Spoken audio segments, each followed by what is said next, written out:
शतकं भव आवाच्य संघरे दधिक्रावोकारीशं जिष्टारस्वभाजिना सुरविनो मुखकृतापरात्परायुधं रेतकं सुमतेन मधुवादगते मोक्षरं दुस्सिन्धवा मत्कर्णतो सस्वामिने नमः शुद्धस्फटिकसङ्काशं शुद्धविद्याप्रदायितुं शुद्धपूर्णं जनानन्दं सदा शिवं अहं भजे नमो शम्भवे तवयो भवेत शङ्करागतमगस्करागत निरूढपशुबन्धः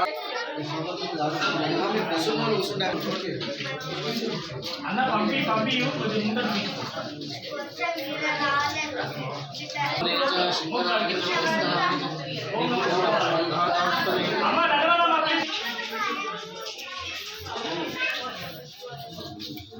అన్న పంపి ఉద్భాగ నమః ఉద్భలింగాయ నమః స్వర్ణాయ నమః స్వర్ణలింగాయ నమః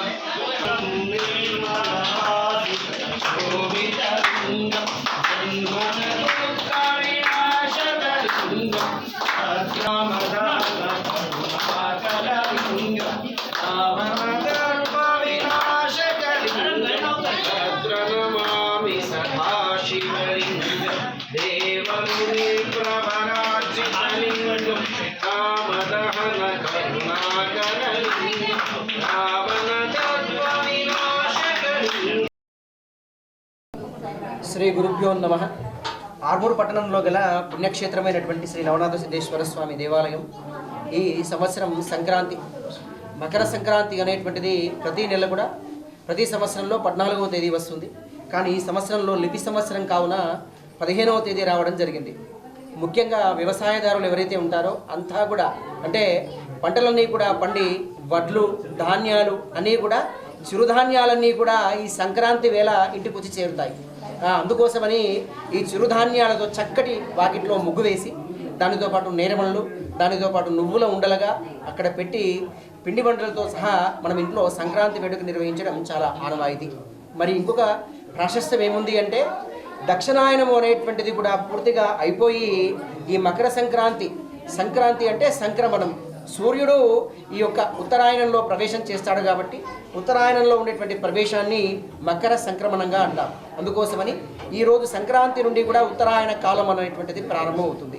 దక్షిణాయన కాలం కన్నా ఉత్తరాయణటువంటి కాలం అనేటువంటిది చాలా బాగుంటుంది. ఆ కాలం ప్రారంభమవుతుంది కాబట్టి ఉత్తరాయణ కాలంగా ప్రసిద్ధి. మరి మన ఆర్మూర్ ప్రసిద్ధి క్షేత్రమైనటువంటి నవనాథ సిద్ధేశ్వర స్వామి యొక్క క్షేత్రంలో సోమవారము మళ్ళీ సంక్రాంతి రావడం కూడా చాలా విశేషం.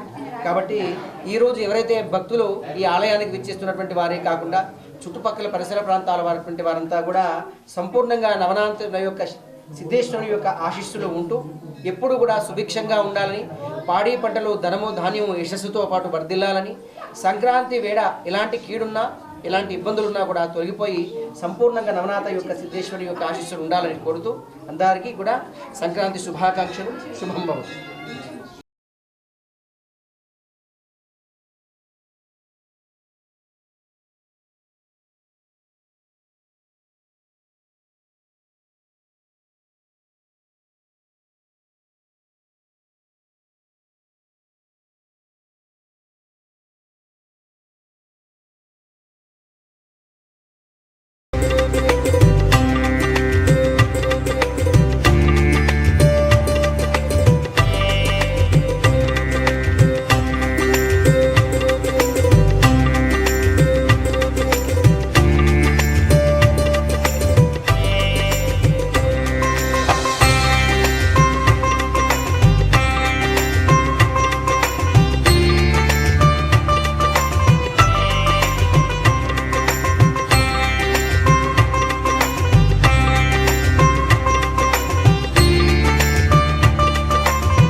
गुरुर्देवो महेश्वर गुरु साक्षात् परब्रह्म तस्मै श्री गुरवे नमः। ओम राजाधिराजाय प्रसह्य साहिने वयं वै श्रवणाय कुर्महे समे कामान् कामकामाय मह्यं कामेश्वरो वै श्रवणो दधातु। ओम शिवशंभो मृदक्षिण दिग्भागे कृष्णा गोदावरी और मध्य महाशिव क्षेत्रे शिवा रामेशार्य वंश के 1945 श्री नवनाथ सिद्धेश्वर देवता पूजनं च करिष्ये। अंदर को आनंदी अम्मा मम क्षेम स्थैर्य विजय अभय आयो आरोग्य ऐश्वर्य अभिवृद्ध्यर्थम धर्म अर्थ काम मोक्ष चतुर्विध फल पुरुषार्थम विद्या बुद्धि व्यापार उद्योग सदा सर्वदा नवनाथ सिद्धेश्वर देवता कृपा कटाक्ष सिद्ध्यर्थम प्राप्त्यर्थम पूजनं च करिष्ये। ధనం పెట్టుకోండి అమ్మ। ఓం పవిత్ర పవిత్ర రమణ भ्यो सर्वशर्वेभ्यो नमस्ते अस्तु रुद्ररूपेभ्यः। ओम तत्पुरुषाय विद्महे महादेवाय धीमहि तन्नो रुद्र प्रचोदयात्। ईशान सर्वविद्यानामीश्वर सर्वभूतानां ब्रह्माधिपते भारतारम्।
అయోధ్య నుండి వచ్చినటువంటి ఏదైతే ఆ కార్యక్రమం జనవరి 22వ తారీఖు ఉందో, ఇవాళ సంక్రాంతి అందరికీ తెలుసు. 14వ తారీఖున నిన్న చాలామంది జరుపుకున్నారు. కానీ ఇప్పటి నుండి ఇవాళ నుండి అంటే ఉత్తరాయణ కాలం ప్రారంభమవుతుంది. ప్రతి ఇంట్లో కూడా ఒక వ్యవసాయదారుడు ఎవరైతే ఉంటారో అన్ని ధాన్యాలు జొన్నలు వడ్లు మిగతా అన్నీ కూడా ఇప్పుడు వచ్చి కుప్పరాసులు పోయేటువంటి కాలం ఈ కాలం.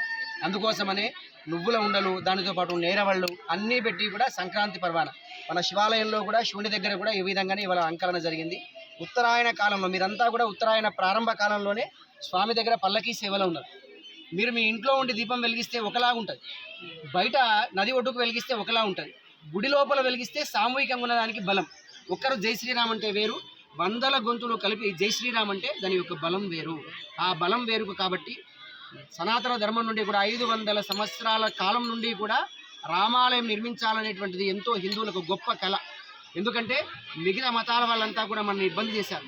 అటువంటి ఇబ్బందికి దూరంగా ఉండొద్దు. ప్రతి ఒక్కరు కూడా కట్టు బొట్టు నడవడి మన పిల్లలకు మనకు అంతా ఉండాలని సనాతన ధర్మం నుండి కాపాడి అయోధ్య నుండి అక్కడ ఆలయం నిర్మించడం జరిగింది. మన దగ్గర కూడా రామ్ ప్రియదాస్ మహారాజ్ పేరు ప్రియదాస్ మహారాజే, రామ్ ప్రియదాస్ కాదు, ప్రియదాస్ మహారాజే. ఆయన యుక్త వయసులో ఇక్కడికి వచ్చి సారన్నట్టుగా ఇక్కడనే వచ్చి ఇక్కడనే స్థిరపడి మామూలుగా బట్టలేమీ లేకుండా దిగాంబరంగా ఉంటూ శివస్య హృదయం రామ, శివుని హృదయంలో ఎవరుంటారు? రాముడే ఉంటాడు. రాముడి హృదయంలో ఎవరుంటాడు? శివుడే ఉంటాడు. దాని సంకల్పం చేసి రామాలయం నిర్మించాలని చెప్పి అప్పటి నుండి కూడా సనాతన ధర్మంగా ఆలయం నిర్మాణం చేసి ఎంత కష్టమైన వ్యయప్రయాసాలకు ఓరుకొని ఈ కోనేరు నుండి నీరు తెచ్చి ఇబ్బంది అవుతుందని అక్కడ కోనేరు కట్టి 41 రోజులు తడకలు వేసుకొని చేసి ఇవాళ వాళ్ళంతా చేసేటువంటి ప్రోద్బలం వల్లనే ఇవాళ సిద్ధుల గుట్ట ఉంది. మీతో పాటు మనమంతా ఉన్నాం. మన తాతలు 500 సంవత్సరాలంటే 4-5 పీడులు వెళ్ళిపోయినాయి, అంటే 100 సంవత్సరాల కొక్కులన్నా అయిపోయింది. మనమే ఉన్నామంటే అది గొప్పతనం. ఈ గొప్పతనంలో మనం ఉన్నాం కాబట్టి ఆలయంలో చేసేటువంటి పూజకు చాలా ప్రభావం ఎక్కువగా ఉంటుంది. ఎందుకంటే సామూహికంగా చేస్తారు, ఇళ్లలో కాకుండా ఆలయంలో చేసే పూజకు చాలా ప్రభావం ఉంటుంది. కాబట్టి అప్పటి 500 సంవత్సరాల నుండి జరిగినటువంటి దాంట్లో 1,70,000 మంది చచ్చిపోయారు రామాలయం కోసం. ఊచకోత పోసి సముద్రంలో వాడేసి మనుషుల్ని బొందబెట్టేస్తే ఏర్పడకుండా జరిగింది. అంత జరిగింది. 78,000 మంది మత మార్పిడికి జరిగింది. అందులోపల ఎంతోమంది ఆడవాళ్ళ ఈ మాన ప్రాణాలు పోయి, కానీ 2024లో ఇప్పుడు జనవరి 22 అనేది మనం చేసింది కాదు, సనాతన ధర్మం నుండి కూడా ఎప్పుడో తారీఖు అనేటువంటిది రాసింది. దాని ప్రకారంగానే జనవరి 22 మనం కూడా అదృష్టవంతులం. ఎందుకంటే సిద్ధులగుట్ట ప్రాంతం రామాలయం మళ్ళీ సోమవారం జనవరి 22 కూడా సోమవారమే వస్తుంది. అంత పుణ్యం అంటే మనకు ఉంది కాబట్టి మనం కూడా సామూహికంగా ఇక్కడ చేద్దాం. సాధ్యమైతే ఒక స్క్రీన్ కూడా అయోధ్యలో జరిగేటువంటి దాన్ని కూడా మనం ఇక్కడ స్క్రీన్ పెట్టించే ప్రయత్నం చేద్దాం. దాంతోపాటు ప్రోగ్రాం చూస్తూ కూడా అందరూ కూడా ఖచ్చితంగా వచ్చి రామాలయంలో ప్రతి దీపం ఇక్కడ వెలిగించేటువంటి దీపము మన కోసం కాకుండా లోక కళ్యాణం కోసం. ఇందాకనే చెప్పాను, ఉత్తరాయణ కాలం ప్రారంభమైంది, సంక్రమణం జరిగింది, సంక్రాంతి వచ్చింది. సంక్రాంతి కాలం లోపల సంక్రమణం, ఇప్పుడంతా కూడా ఉత్తరాయణ కాలం అన్నట్టు. ఇదంతా ఉత్తరాయణ కాలంలో అన్నీ కూడా పనులు సుభిక్షంగా చేయొచ్చు. అటువంటి కాలంలోనే మనం ఉన్నాం కాబట్టి జనవరి 22 నాడు కూడా మీరే కాదు, మీ చుట్టుపక్కల ప్రాంతం వాళ్ళు ఎవరున్నా చేసినా ఇంట్లో చేస్తే ఎప్పుడు పండగనే, కానీ ఆలయంలో చేస్తే ఇంకా పెద్దగా అవుతుంది. కాబట్టి నలుగురికి చెప్పి వచ్చి ఈ కార్యక్రమాన్ని విజయవంతం చేయాలి. రాముడు నెలకొన్నటువంటి ప్రాంతం, రాంప్రియదాస్ మహారాజు సన్యాసి పై ఉండి కూడా ఇక్కడ ఆలయాన్ని నిర్మాణం చేసినటువంటి ఆలయం కాబట్టి అట్లా ఎప్పుడు కూడా మన ఆలయంలో ప్రతి ఒక్క పూజా కార్యక్రమాలు జరుగుతాయి. అట్లాగే మన ఆలయంలో కూడా ఉదయం 10 గంటలకు ఇక్కడ దీపారాధన జరుగుతుంది. నామ సంకీర్తన, జై శ్రీరామ్ అనేటువంటి నామ సంకీర్తన కూడా నామ సంకీర్తన జరుగుతుంది. జై శ్రీరామ్ అనేటువంటి మంత్రము త్రయోదక్షరి మంత్రము, ఓం నమ శివాయ అనేటువంటిది పంచాక్షరి మంత్రం. అట్లాగే త్రయోదాక్షరి అంటే త్రయో అంటే 14, 13 ఈ 2 సంఖ్య లోపల దగ్గరగా ఉన్నటువంటి మంత్రము కాబట్టి మంత్రం యొక్క స్మరణ కూడా మన దగ్గర ఉంటుంది. కాబట్టి జనవరి 22వ తారీఖు నాడు మీ దగ్గర ప్రాంతాల వాళ్ళని మిగతా వాళ్ళని అందరూ కూడా ఏకమై మన ప్రాంతంలో మనం చక్కగా ఈ కార్యక్రమాన్ని నిర్వర్తించుకుందాం. అందరికీ కూడా ఈ యొక్క సంక్రాంతి శుభాకాంక్షలు తెలియజేస్తూ నవనాథ సిద్ధేశ్వర స్వామి యొక్క ఆశీస్సులు అందరికీ ఉండాలని కోరుతూ ఒక విన్నపం ఏంటంటే మనకు దాతల సహకారంతో ఇక్కడ అన్నదాన కార్యక్రమం మనం స్టార్ట్ చేసినాము. మరి ఈరోజు మనకు అన్నదాతగా శ్రీ రాజ్ పురోహిత్ బన్సీలాల్ అనిత వారి పరివారంతో ఇక్కడ మనకు ఈరోజు అన్నదాన కార్యక్రమం జరుగుతున్నది. వారికి Rajasthan sweet home, Balaji steel emporium, Bajrang tiles అనే వ్యాపార సముదాయాలు ఉన్నాయి. మరి వారికి వారి పరివారానికి మన నవనాథ్ సిద్ధేశ్వర్ కమిటీ తరఫున మరి అందరి తరఫున ప్రత్యేకంగా భగవంతుడు ఆశీర్వాదాలు, నవనాథ్ ఆశీర్వాదాలు, కృపా కటాక్షాలు ఉండాలని కోరుకుంటున్నాము. అన్నదాత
भगवान की पवन सुत हनुमान की स्वामी अन्नपूर्ण माता की अन्नदाता ओम नमः शिवाय। ओम नमः शिवाय। जी का मंदिर में जाओ, चलो जल्दी भाई। राम जा रहे राम। क्या आप शिव जी का मंदिर में जाओ, आप राम जी का मंदिर में अरे जल्दी जल्दी।